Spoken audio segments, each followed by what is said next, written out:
Sir நல்ல artist sir மிஸ்கின். அவருக்கு என்ன சில மேடைகளில் பேசுகிறது தான் ஏதோ எசக புசக பேசிட்டு கெட்ட பேர் வாங்குறாரு தவிர, பட் நல்ல இயக்குனர், நல்ல நடிகர்.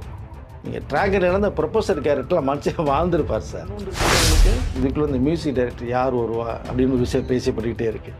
அனிருத் வருவாரா, சாய் அபங்கர் வருவாரா, இன்னொரு பக்கம் பார்த்தீங்கன்னா இப்போ ஹிப்ஹாப் தமிழில் உள்ள வருவாருலாம் ஒரு விஷயம் பேசப்பட்டு இருக்கு. பாஷா உள்ளே என்ட்ரியும் போது பாஷா நம்மளை மீறி ஒரு பாஷா அதான் அங்கே ஒரு பாஷா உள்ளே வர்றது மாதிரி அதுதான் ஷாருக் கானு. படத்தினுடைய கிளைமேக்ஸில் கிட்டத்தட்ட ஒரு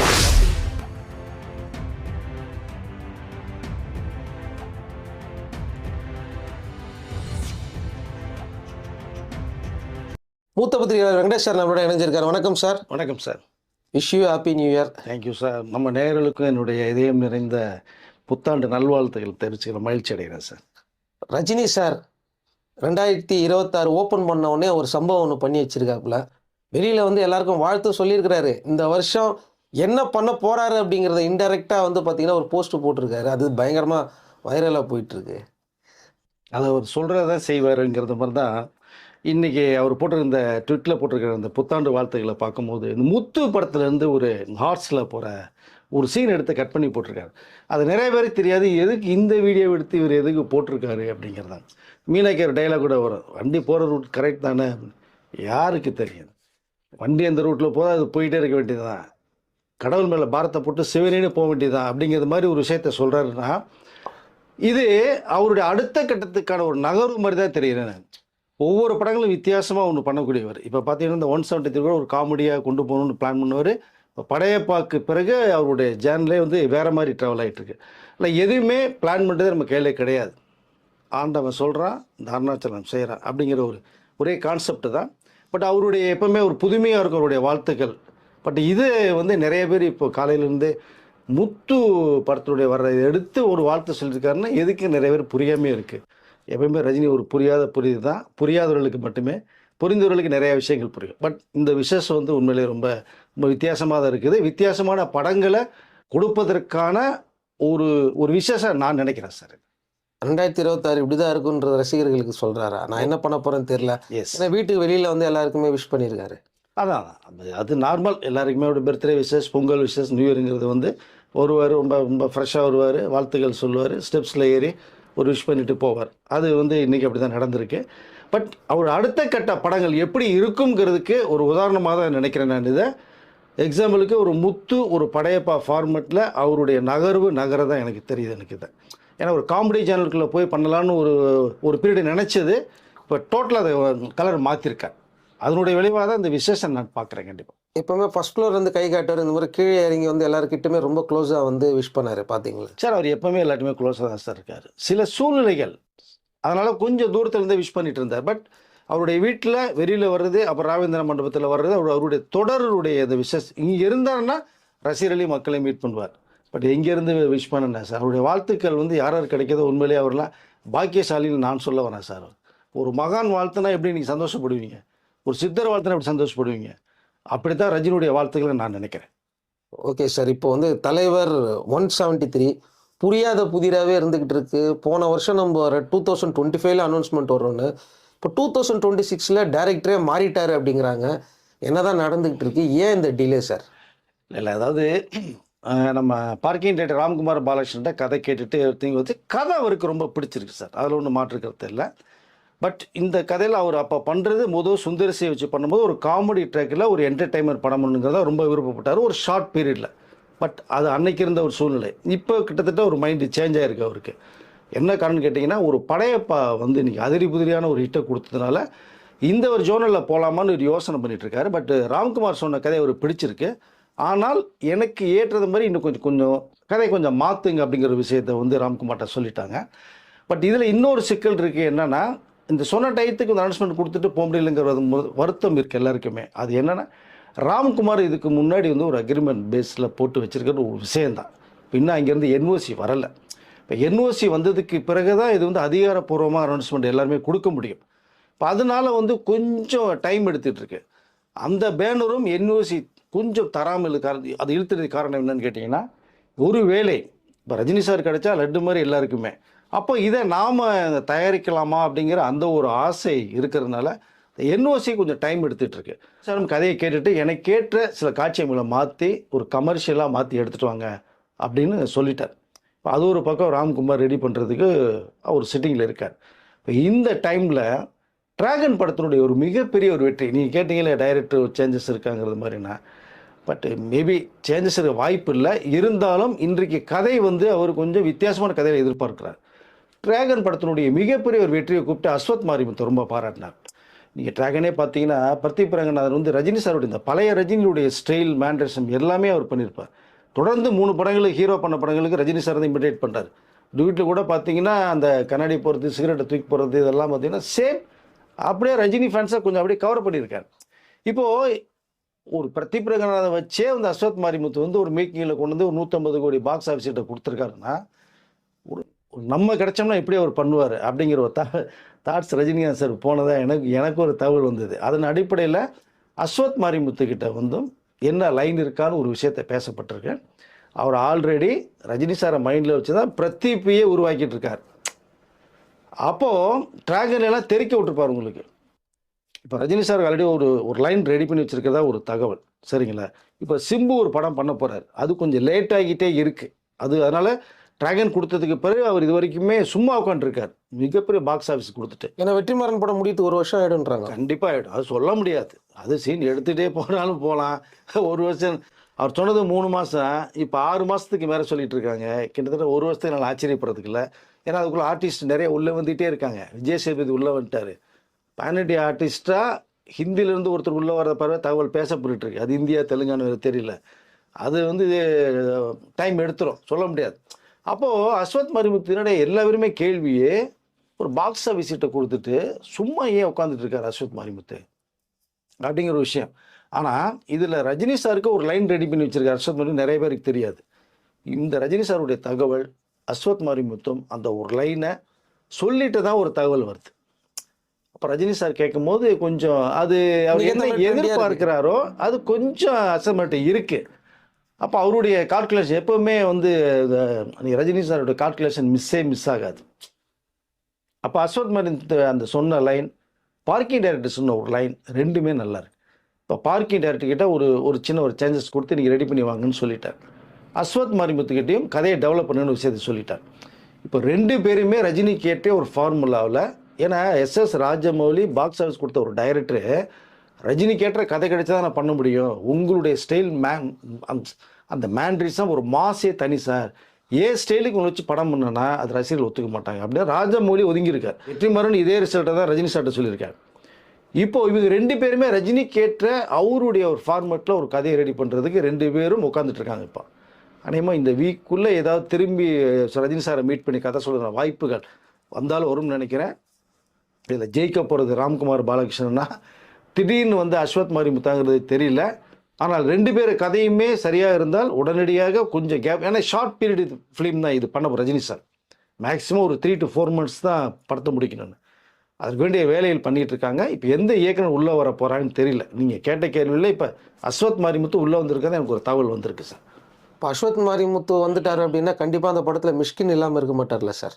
சார் நல்ல ஆர்டிஸ்ட் சார் மிஸ்கின். அவருக்கு என்ன சில மேடைகளில் பேசுகிறது தான் ஏதோ எசக பசக பேசிட்டு கெட்ட பேர் வாங்குறாரு தவிர, பட் நல்ல இயக்குனர், நல்ல நடிகர். நீங்கள் டிராகன் இழந்த ப்ரொஃபஸர் கேரக்டரில் மனுஷன் வாழ்ந்துருப்பார் சார். அதனால் சும்மா சொல்ல முடியாது. ரஜினி சார் படம்லாம் கிடைச்சதுன்னா மிஸ்கின் வந்து ஒரு சேலஞ்சை எடுத்துகிட்டு பண்ணுவார். இன்கேஸ் அந்த கதைக்குள்ளே வந்து அசோக் மாதிரி கேட்டால் மிஸ்கின் உள்ளே வந்துடுவார். பட் எந்த ஆர்டிஸ்ட் வந்தாலுமே ரஜினி சார் யாருமே தலையிட மாட்டாங்க சார். மற்ற எந்த கோ ஆர்டிஸ்ட் நடித்தாலுமே அது இயக்குனர் சாய்ஸ். ஒரு ஆர்டிஸ்ட்டை உருவாக்கி தான் ஒரு கதையை உருவாக்குறாங்க. அதுக்குள்ளே நான் போக மாட்டேன்றார். இல்லை மிஸ்கின் வந்தாலும் ஆச்சரியப்படுறதுல. பட் யார் வரப்போகிறா? ராம்குமாரே கன்ஃபார்ம் ஆக போதா? அஸ்வத் மாரிமுத்து வரப்போகிறாரா? ஆனால் இப்போ 2 பேருமே ஃப்ரீயாக இருக்காங்க, ஈக்குவலாக இருக்காங்க, ஃப்ரீயாக இருக்காங்க. ராம்குமார் வந்து ஒரு ஸ்டைலில் பார்க்கிங் கொடுத்து நேஷனல் அவார்டு வின்னர் வரைக்கும் கொண்டு வந்து கொடுத்தாருன்றது ஒரு விஷயம். ஆனால் டிராகன் வந்து எல்லா ஆர்டிஸ்ட்டும் போய் ரீச் ஆன ஒரு படம். பாக்ஸ் ஆஃபீஸில் நம்பர் 1 பாக்ஸ் ஆஃபீஸில் இட்டு பிரதீப்புக்கு வேற ஒரு ரேஞ்சை கிரியேட் பண்ணவர்.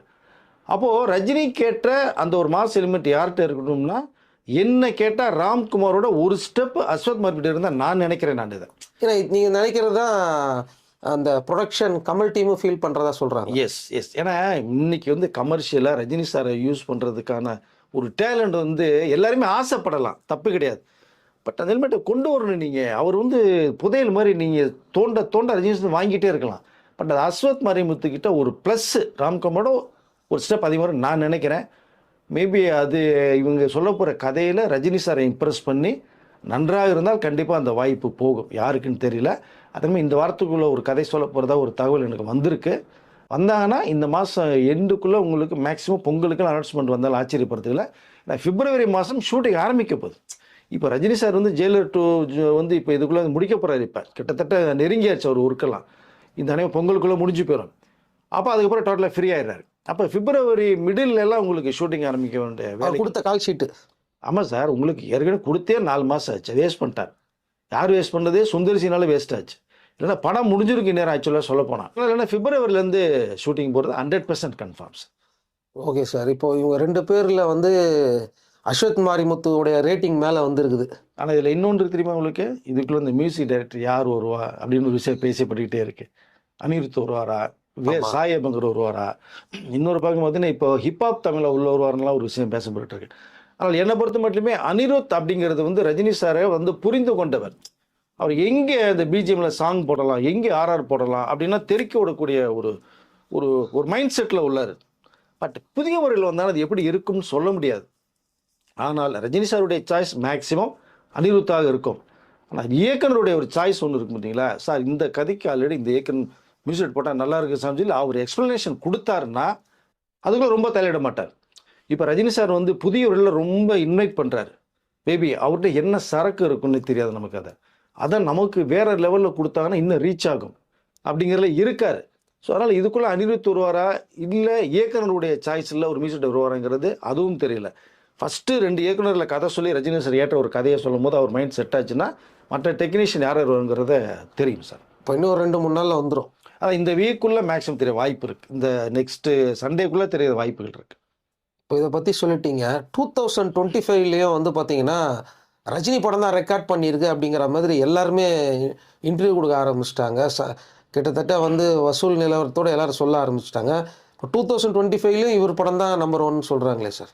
Box office hit sir. கூலி படம் 550 கோடிக்கு மேலே கலெக்ஷன் ஆகி 2025 நம்பர் 1 பொசிஷனில் இருக்குது. இது வரைக்குமே நம்பர் 1ல் 2.0 தான் இருக்குது. ஜெயிலர் 1 இருக்குது. அதோட கூலியும் சேர்ந்துக்கிச்சு. 2025 மிகப்பெரிய வசூல் சாதனை பண்ணி நம்பர் 1ல் இருக்கிறது கூலி மட்டுமே. அதற்கு அடுத்து தான் அஜித் படம்லாம் இருக்குது. அடுத்தடுத்து பிரதிபரகன படம் இதுக்குள்ளே வருது. நீங்கள் திருப்பூர் சுப்பிரமணியம் அவர்களே சொன்ன ஒரு விஷயம் வேறு. நீங்கள் எடுத்து பார்த்தீங்கன்னா தெரியும். ஸோ டிஸ்ட்ரிபியூட் தியேட்டர் ஓனர்ஸுடைய சங்க தலைவர் வேறு. ஸோ அதனால் ரஜினி சாரை அடிச்சுக்கிறதுக்கு இன்னொருத்தர் பின்னாடி துரத்திக்கிட்டே தான் இருக்காங்க தவிர அந்த இடத்த பிடிக்கிறது யாருனாலுமே முடியல. பாக்ஸ் ஆஃபீஸ் சீட்டு கூலி படம் 2020 முதல் கலெக்ஷன் அந்த படம் தான் சார். ஓடிடியில் சார்? ஓடிடியில் நம்பர் 1ல் இருக்குது உங்களுக்கு. அதை ஓடிடி ரிலீஸ் ஆகி அதுலேயும் உங்களுக்கு கூலி படத்தினுடைய பார்க்குற வியூவர்ஸனுடைய அதுவும் நம்பர் 1ல் தான் இருக்காது. ஸோ மொத்தத்தில் உங்களுக்கு தியேட்ரிக்கல் கலெக்ஷனும் தியேட்டரில் ஓடுனதும் சரி ஓடிடிலும் சரி கூலி தான் 2025 நம்பர் 1 இருக்கிற ஒரு படம். அடுத்தது ரீரிலீஸில் எந்த படம் சார்? சார் ரீரிலீஸில் உங்களுக்கு வந்து இப்போ ரீசெண்டாக படையப்பா படம் நீங்கள் பார்த்துருப்பீங்க எந்த அளவுக்கு வசூல் சாதனை பண்ணுச்சுன்னு. முந்தைய படங்களுக்கு எல்லாமே கலெக்ஷன்ஸ் அடிச்சு கிட்டத்தட்ட வந்து எனக்கு தெரிஞ்ச வரைக்குமே ஒரு 30 கோடி கிட்ட கிராஸ் ஆகிட்டு தான் ஒரு தகவல் சார் வருது. அதை ஃபஸ்ட்டு படம் ரிலீஸ் ஆகிற கலெக்ஷனை விட அதிகமாக ஒரு படம் கலெக்ஷன் ஆனது இந்த படையப்பா. கிட்டத்தட்ட வந்து ஒரு 5-7 கோடியில் தயாரிக்கப்பட்ட ஒரு படம். அன்றைக்கே வந்து நாம் 65 கோடி ரூபா கலெக்ஷன் ஆச்சு.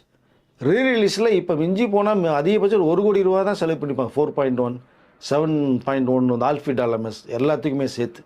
பட் இன்னைக்கு கலெக்ஷன் 30 கோடிக்கு மேலே அதிகமாக இருக்குன்னா அதனால தான் இந்த 173 படத்தினுடைய கதைக்களத்தை மாற்றுறதுக்கு ரஜினி சார் மைண்ட் போனதே படைப்பானுடைய இப்போ வந்து ரீரிலீஸில் சக்கப்போடுப்படுறதுடைய காரணம். ஏன்னா ரசிகர்கள் ரஜினி எப்படி விரும்புகிறாங்க. இப்போ அவர் விரும்புறது ஒரு ஃபேமிலி ஆடியன்ஸுக்குள்ளே ஜாலியாக கொண்டு போனால் காமெடி படம். ஆனால் இன்றைக்கி 2K கிட்ஸும் ஜென்சி கிட்ஸும் பார்த்தீங்க அப்படின்னா படைப்பாவை லைக் பண்ணுறாங்க. தியேட்டரில் தெறிக்க விட்டால் கொண்டாடுனாங்க. அப்போ சௌந்தர்யா அவர்களே சொல்லும்போது வந்து சார் உங்கள் அப்பா இது மாதிரி உங்களை இப்போ விரும்புகிற பசங்க படைப்பாவை கொண்டாடுறாங்க. இப்போ தான் படையப்பா ஒரு மேக்கிங் ஸ்டைலில் ஒரு கமர்ஷியலாக ஜாலியாக அதுக்குள்ளே ஒரு காமெடியோடு கொண்டு போகலான்னா கதை கொஞ்சம் சேஞ்ச் பண்ண சொல்லி 173 போகிறாரு. படையப்பா வந்து ரீரிலீஸ்லேயும் 2025 நம்பர் 1. புது ரிலீஸ்லேயும் நம்பர் 1 அவர் கூலி, ரீரிலீஸ்லேயும் நம்பர் 1 படையப்பா. ஸோ ரஜினி தான். இதோட என்ன வேணும் உங்களுக்கு? அதை ஓடிடியில் நம்பர் 1 உங்களுக்கு. இதோட வேறு என்ன சிறப்பு வேணும் உங்களுக்கு 2025? Okay sir. இப்போ 2026க்கு வந்துடுவோம். 2026ல் ஜெயிலர் 2 வந்து எதிர்பார்க்கப்படுது. இப்போ அது எந்த நிலைமையில் இருக்குது? ஏதாவது மாற்றங்கள் வந்திருக்குதா? அதே மாதிரி ரிலீசிங் டேட்டு? ரிலீஸ் டேட் வந்து ஜூன் 12 சார். அதில் எந்த மாற்றம் கிடையாது. ரஜினி சாரே சொல்லிட்டு அது வேண்டிய ஏற்பாடு பண்ணிட்டு இருக்காங்க. ஜெயில் விட்டு இப்போ ரஜினி சார் ஷூட்டிங்கில் இருக்காரு. ஆனால் இந்த பொங்கலுக்குள்ளே அவருடைய சீன்ஸ் எல்லாமே முடிஞ்சிடும்னு நினைக்கிறேன். இதுக்குள்ள நிறைய பேர் ஆர்டிஸ்ட் உள்ளே வந்துட்டாங்க. நான் சொன்னது மாதிரி மிதுன் சக்கரவர்த்தி அவருடைய டியரஸ்ட் ஃப்ரெண்டு உள்ளே வந்துட்டார். மற்ற ஆர்டிஸ்ட் யாரான்னு தெரியும். எஸ்ஜே சூர்யா கலக்கியிருக்காரு. இதை விட சிறப்பாக ஏற்கனவே பண்ணின மோகன்லால், சிவராஜ்குமார்லாம் இருக்காங்கன்னு விட்டுருங்க. வித்யா பாலன், பெரிய ஒரு கேங்கே இருக்குது. பேன் இண்டியாவுக்கு அத்தனை லாங்குவேஜ் உள்ள ஆர்டிஸ்ட் இதில் இருக்காங்க. தமிழ், மலையாளம், தெலுங்கு, கன்னடா, ஹிந்தி 5 லாங்குவேஜ் ஆர்டிஸ்ட்டும் உள்ளே இருக்காங்க. இல்லை சிறப்பாக ஒரே ஒரு விஷயம் பார்க்கப்படும்னா நம்மளுடைய பாஷான்னு அழைக்கப்படுகிற பாலிவுட் ஸ்டார், சூப்பர் ஸ்டார்னா ஷாருக் கான் ஒரு கேமியோ ரோலில் பண்ணுறதுக்கான விஷயங்களை வந்து பேசப்பட்டுருக்கு. ரஜினி சார் கான் எதையுமே பண்ணுவேன்னு சொன்னார். ஏன்னா அவருடைய படம் ராவனில் வந்து ரஜினி சார் பண்ணி கொடுத்த அந்த ஒரு நன்றி கடன் ஒன்று இருக்குன்னு. பட் இதுக்குள்ளே ஒரு கிளைமாக்ஸில் ஷாருக் கான் வர்றதுக்கான வேண்டிய ஏற்பாடுகளை வந்து ஸ்கிரிப்ட் ஒர்க்கில் போயிட்டுருக்காங்க. எப்படி கூலியில் வந்து அமீர் கான் பண்ணி ஒரு தெரிக்க விட்டாரோ, பட் அதுக்குள்ள ரொம்ப யூஸ் பண்ணலைங்கிற ஒரு விஷயம், அதை விட்டுருவோம்.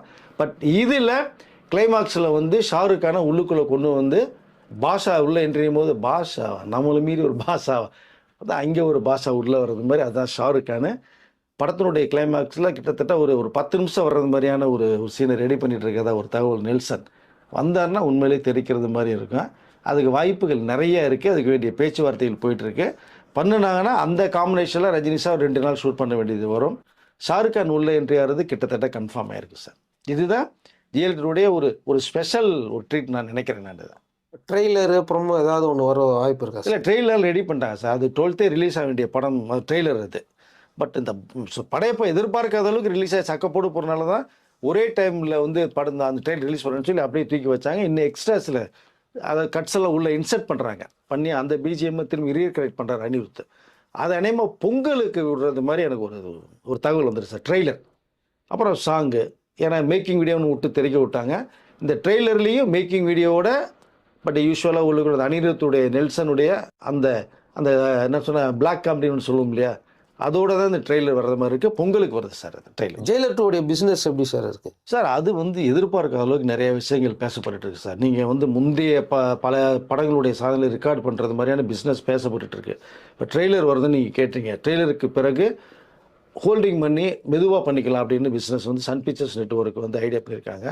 ஓடிடியும் சரி, வெளிநாட்டு உரிமையும் சரி, தியேட்டர்கள் ரைட்ஸும் சரி, இப்போவே வந்து நீங்கள் போட்ட பட்ஜெட் விட 2 மடங்கு அதிகமான விஷயங்கள் பேசப்பட்டு இருக்குது. பட் இது வந்து போக போக தான் தெரியும் எந்த அளவுக்கு உங்களுக்கு வருதுங்கிறத. அநேகமாக உங்களுக்கு இந்த மந்த் எண்டுக்குள்ளே நமக்கு பிஸ்னஸ் டோட்டலாக ஓவரால் தெரிய வந்துடும் சார். இதை பிஸ்னஸும் சரி ஹையஸ்ட்டாக பேசப்பட்டுருக்கு. நீங்கள் கூலியே பார்த்தீங்கன்னா கிட்டத்தட்ட வந்து 500 கோடிக்கு மேலே டேபிள் ப்ராப்பர்ட்டியில் ஒரு பிஸ்னஸ் பண்ணப்பட்ட படம் கூலி ஹையஸ்ட்டாக தான் பேசப்பட்டுச்சு. இது அதை விட அதிகமாக பண்ணணும்னு சொல்லி வெயிட் பண்ணுறாங்க. கிட்டத்தட்ட எல்லா ரைட்ஸுமே ஒரு சிட்டிங் பண்ணியிருக்காங்க சார். எப்போவுமே ஒரு சிட்டிங்கில் முடியாது, 2-3 சிட்டிங் தான் போகும். 2026ல் அதுவும் ஒரு ஹை கலெக்ஷன் படமாக இருக்க போகுது. அது என்ன சந்தேகம் என்ன உங்களுக்கு? அதை பிஸ்னஸ்லேயும் ஹையஸ்ட்டு தான் இருக்கும். ஜெயிலர் 1 விட இது ஹையஸ்ட் கலெக்ஷனாக போகிறதான வாய்ப்புகள் நிறைய உள்ள இன்புட் வச்சுருக்கார் நெல்சன். அதுக்கு தான் ஒரு டைம் எடுத்து 174 படத்தை வந்து எந்த விதமான நியூஸும் வெளில விட வேணாம், விட்டா நான் அதுக்குள்ளே நான் கான்சென்ட்ரேட் பண்ண வேண்டியது வரும் சார். அதை அப்படியே முடிங்க. ஜெயிலர் 2 முடிச்சதுக்கப்புறம் ரிலீஸ் பிறகு பண்ணிக்கலான்னு அதை ஹோல்ட் பண்ணுறது காரணமே இதுக்குள்ளே கவனம் செலுத்துகிற ஒரே விஷயம் தான். அதில் இதை வந்து வசூலில் நம்பர் 1 கொண்டு வரணும், பிஸ்னஸில் சன் பிக்சர்ஸ் எதிர்பார்க்க அளவுக்கு கொண்டு வரணுங்கிறதுல நெல்சன் முதல்ல ரொம்ப முக்கியமாக கவனமாக இருந்துகிட்ருக்கார் சார். Okay sir. அடுத்து இந்த படத்துடைய ஃபைனல் லிஸ்ட் எப்போ? 173யோட ஃபைனல் லிஸ்ட்டு, அப்புறம் ஜெயிலர் 2 பற்றிய அடுத்த அப்டேட்டு, 174 அடுத்த அப்டேட்டை நெக்ஸ்ட் வீடியோவில் பார்க்கலாம். மீண்டும் ஒரு புத்தாண்டு வாழ்த்துக்கள் சார். நன்றி சார்.